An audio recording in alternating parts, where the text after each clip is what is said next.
महर्षि, आप यहाँ के ट्रांसपोर्ट एक ऑफिस होता है, वहाँ के अधिकारी हैं इस आगरा जोन के, पूरे आगरा मथुरा और भी आसपास के जो इलाके हैं। आपका ऐसा एक कहना था कि आजकल बहुत सारे एक्सीडेंट केसेस बढ़ गए हैं महाराज जी, जो ट्रैफिक में या मतलब आपस में भिड़ गए। उसका मुख्य कारण है दो चीज़ें, एक तो नशा आदि युक्त होकर गाड़ी चलाना और एक बहुत तेज गाड़ी चलाना, जिससे खुद की भी जान पे खतरा हो जाता है और किसी के ऊपर भी गाड़ी चढ़ा सकते हैं। महाराज जी, उसको हम कैसे कंट्रोल किया जा सकता है या कैसे? इसको हमारी आध्यात्मिक भाषा में प्रमाद स्थिति कहते हैं। प्रमाद स्थिति, प्रमाद स्थिति एक तमोगुण से आती है और एक शराब पीने से आती है, गांजा पीने से आती है। असावधान स्थिति अगर हम ड्राइवर होकर के करेंगे तो हमें अपनी जान की बात नहीं, कईयों की जान चली जाएगी। हमें लगता है कि जितने ड्राइवर जन सोचते हैं कि हम शराब पी करके सफलतापूर्वक, ये बहुत बड़ी गलत उनकी धारणा है। मान लो उनको जहां जाना है उस लक्ष्य तक पहुंचने के लिए हमें बुद्धि प्रवीण चाहिए। जरा सा हमारा चूक होने में न जाने कितने लोगों की जान जा सकती है। हमारी तो जा सकती है, अब बड़ी गाड़ी है, ट्रक है, जरा सा बहक गई तो कई गाड़ियों को नुकसान पहुंच सकता है, कई व्यक्तियों की जान चली ही जाती है।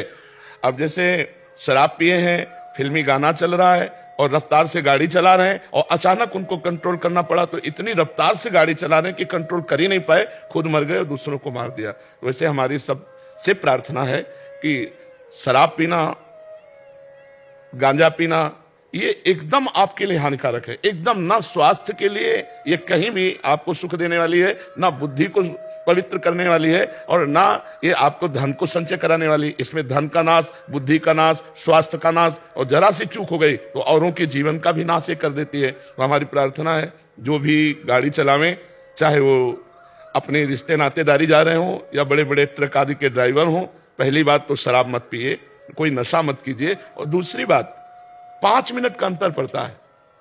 यदि आप अपनी गाड़ी को कंट्रोल में चलाएंगे और एक रफ्तार से खूब भगा रहा है तो 5 मिनट का अंतर पर थोड़ी देरी बर्दाश्त, कम से कम जान तो सुरक्षित अपनी और दूसरों की है। आप इतनी रफ्तार से चल रहे हैं कि गाड़ी को अगर आप कंट्रोल करना चाहें तो पलट जाएगी। वो आप कंट्रोल नहीं कर, ब्रेक मारने से ही गाड़ी थोड़ी रुक जाएगी। आप इतनी रफ्तार से गाड़ी चला रहे हैं और आप ब्रेक मारेंगे तो इतने वो तेज में है कि वो पलट जाएगी, वो लड़ जाएगी, दूसरों की जान घातक बन जाएगी। इसलिए भले थोड़ा समय लग जाए, धैर्यपूर्वक आप रफ्तार उतनी ही चलाएं जितनी हमारी सरकार अलाउ करती है कि इस रोड पर इतनी रफ्तार से आप चल सकते हैं, तो बचत हो जाए। और दूसरी बात, जब ड्राइविंग करें तो आपको सावधान रहना है। बिल्कुल जैसे एक तीर चलाने वाला लक्ष्य पर ध्यान रखता है, ऐसे आपको रोड पर ध्यान रखना है। मोबाइल से बातचीत मत करो, क्योंकि मोबाइल से सुनने में एक वृत्ति लगती है और एक बोलने में लगती है। तो हमारी जो लक्ष्य है ड्राइविंग, उसमें फिर हम चूक कर बैठे, अचानक कोई सामने आ गया तो फिर एक्सीडेंट हो जाए। मोबाइल से बात करना, शराब पीना, गांजा पीना और लक्ष्य पर दृढ़ न रहना, प्रमाद स्थिति में आ जाना, इसी से एक्सीडेंट होते हैं। तेज रफ्तार से एक्सीडेंट होते हैं जिसमें अंग भंग हो जाना, प्राण चले जाना या कई गाड़ियों में जिंदा लोगों का जल जाना। ये बहुत ही नुकसानदायक और बहुत ही हानिकारक है। इसलिए ये सावधानियां रखी जाए, हमारे सरकार के नियमावली के अनुसार चला भी जाए। कहां से आपको क्रॉस करना है, कैसे आपको किससे आगे निकलना है, कैसे आपको किससे चलना है, ये हमारे ड्राइवर को सिखाए जाते होंगे जरूर। ये कानून तो होगा ही कि आप ऐसे यहां से क्रॉस कीजिए, आप ऐसे कीजिए, उसकी जानकारी होना चाहिए।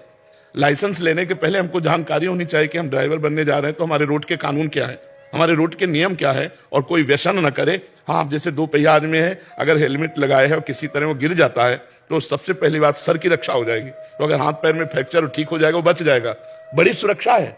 अगर आप हेलमेट लगाएं, आंखों में कोई कीड़ा नहीं जाएगा, कोई चूक हो जाती है, गिर जाते हैं तो आपका सर सुरक्षित, दिमाग सुरक्षित है और शरीर के कोई अंग भंग हो गए तो जीने की एक जगह है। अगर दिमाग में चोट लग गई तो जीने की आशा ही खत्म हो जाती है। तो इसलिए ये सावधानियां रखी जाए। और आप लोग तो प्रयासरत हैं ही, आप लोग तो प्रयासरत है ही हमारे समाज को सुव्यवस्थित करने के लिए। पर ये बातें अगर समाज मान ले तो ज्यादा अच्छा हो जाए। शराब पी के तो यात्रा हमें लगता है कानूनन भी निषेध है।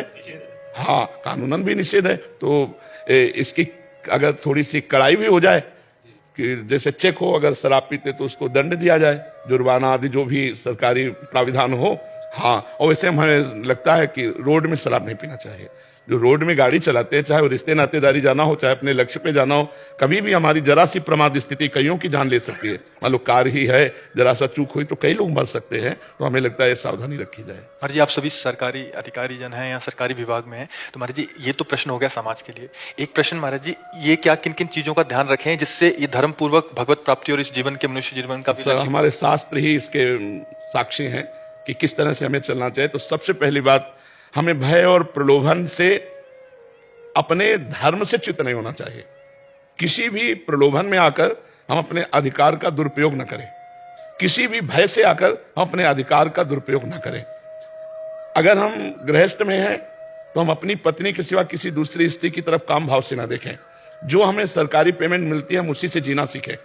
जो अधर्म का धन आएगा हमारे परिवार की बुद्धि भ्रष्ट कर देगा, हमारे बच्चों की बुद्धि भ्रष्ट कर देगा, अशांति पैदा कर देगा। और जो हमें खाली समय मिले, यदि हम नाम जप करें तो हमारा क्या घाटा हो जाएगा। राम कृष्ण हरि शिव, जो नाम प्रिय हो भगवान का, जब आपको समय मिला तो नाम जप कर लिया, और जो कर्म किया उसको पूजा मानकर भगवान के चरणों में समर्पित कर दो तो कर्मयोग बन जाएगा। जैसे आप 8 घंटे 10 घंटे ऑफिस में हैं, अपने जो कार्य कर रहे हैं, तो जब ऑफिस से उठे तो 1 सेकंड की बात है, भगवान की तरफ वृत्ति ले जाओ और सारे 8 घंटे 10 घंटे के कर्म भगवान को समर्पित कर दो। भगवत प्राप्ति कराने वाला कर्मयोग हो जाएगा। जब आपको बीच बीच में समय मिले तो राधा राधा राधा राधा, कृष्ण कृष्ण हरि हरि, शिव शिव राम राम, जो नाम प्रिय हो वो उसका स्मरण कर लीजिए। और उपदेश तभी लागू होता है जब हमारे आचरण ठीक हो। तो हम जो दूसरों को उपदेश सुनाने जा रहे हैं वो अपने लोगों में भी होने चाहिए कि हम कोई शराब न पिएं, हम कोई मांस न खाएं, हम अपने पद का दुरुपयोग न करें, हम किसी माता बहन की तरफ गंदी दृष्टि से न देखें। इसी से हमारा जीवन भगवान कृपा करके अपने चरणों में ले लेंगे, हमारा जीवन मंगलमय हो जाएगा। यदि हम भारत में फिर जन्मे तो मनुष्य योनि में जन्मे, और जो हमें पद मिला है इससे बढ़कर मिले और हम और समाज की सेवा कर सकें। अब हमारे ऐसे कर्म न बन जाएं कि हमें नीच योनियों में जाना पड़े, क्योंकि इतनी ऊंची चढ़ाई चढ़कर 84 लाख योनियों में 83,99,999 योनियों में एक ये अलौकिक है मानव देह, बड़े भाग मानुष तन पावा। तो हमें लगता है कि इसकी सार्थकता है कि हम भगवान का भजन करके अगर हमें अगला जन्म मिले तो हमारे पवित्र देश में जन्म मिले और पवित्र आचरण वाला हमारा जीवन हो, और हम समाज की फिर सेवा कर सके। हम सुअर कुत्ता ना बने, हम नाली के कीड़ा न बने, हम कीट पतंगा न बने, हमारे ऐसे आचरण न हो। तो जो मांस मदिरा पर स्त्री का व्यभिचार द्वित क्रीड़ा है, ये महत पापों में आते हैं। अगर हम इनसे बच जाए और नाम जप करें तो हमारा मंगल हो जाए। और जो कर्म करते हैं उसे हम पूजा समझें। हम खास बात पूजा की ये नहीं समझते कि अगरबत्ती धूप बत्ती और आरती, हम खास बात समझते हैं कि अगर तुम्हें 8 घंटे ड्यूटी में, तो ईमानदारी से अपनी ड्यूटी निर्वाह की और भगवान को समर्पित कर दियो। आरती पूजा से बढ़कर है, क्योंकि आरती पूजा में अपना स्वार्थ है, इसमें आपका एक सरकारी अधिकार है। और उस अधिकार के अनुसार आप 8 घंटे ड्यूटी की और वो निर्विकार भाव से भगवान को अर्पित कर दियो, आपकी पूजा बन जाएगी।